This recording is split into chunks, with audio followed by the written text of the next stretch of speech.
And joining me now is Evan Siegfried, political commentator and Republican strategist. Evan, good to see you. So let's talk about these polls. What are they showing? Well, on the national trend, it's no real surprise. It's been a statistical dead heat even before the Democratic convention where Kamala Harris had her sort of coming out party. But what we saw in this New York Times poll was two things. First, when asked about the candidates, who do they not know more? 28% said they still need to find out more information about Kamala Harris, where only 9% said they need to find out more information about Kamala Harris. And that's a big deal for the Harris campaign because it shows that she has to define herself in Tuesday night's debate. Because if she doesn't have a good debate, this could be a very bad situation for her going in. But at the same time, there is opportunity for her to go out and define herself and to remind people who Donald Trump is.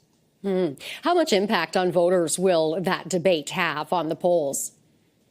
Well, you saw what the last debate did. It knocked Joe Biden out of the race. It was so bad.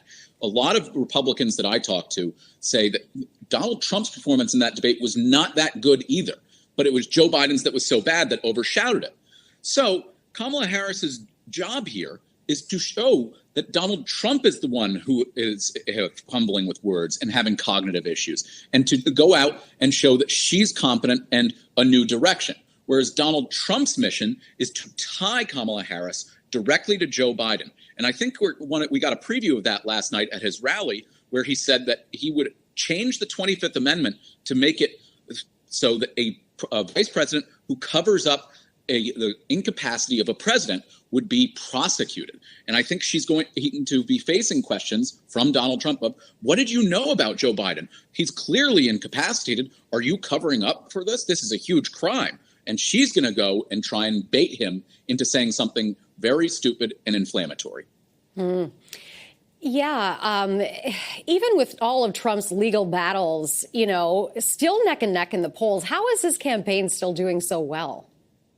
Well, Donald Trump's base has been with him no matter what. And that's what you're seeing in that poll. That 48% in the New York Times poll, that's his base.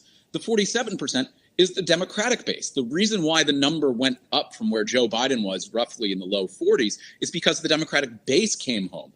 That's why this race is so neck and neck. There are still this few 100,000 swing voters who are going to decide this election in 7 states. I think at the end of the day, what happened on Friday with Donald Trump's sentencing being pushed back to after the election was a blessing in disguise for the Harris campaign, not the Trump campaign. Kamala Harris raised 3 times as much money, almost $390 million in August, as Donald Trump, who only raised $130 million. And Donald Trump has a cash problem. Whenever big things have happened in Donald Trump's cases, particularly where it's viewed by his base as lawfare or the Department of Justice run amok or the prosecution in New York or in Georgia doing things against Donald Trump, not only does energy skyrocket among the base, but so do the small dollar donations. And so the Harris campaign, I think, is secretly breathing a sigh of relief that the sentencing was pushed back. That is our time. We'll have to leave it there. Evan, thank you very much for this. Thanks, Renee. Evan Siegfried, political commentator and Republican strategist.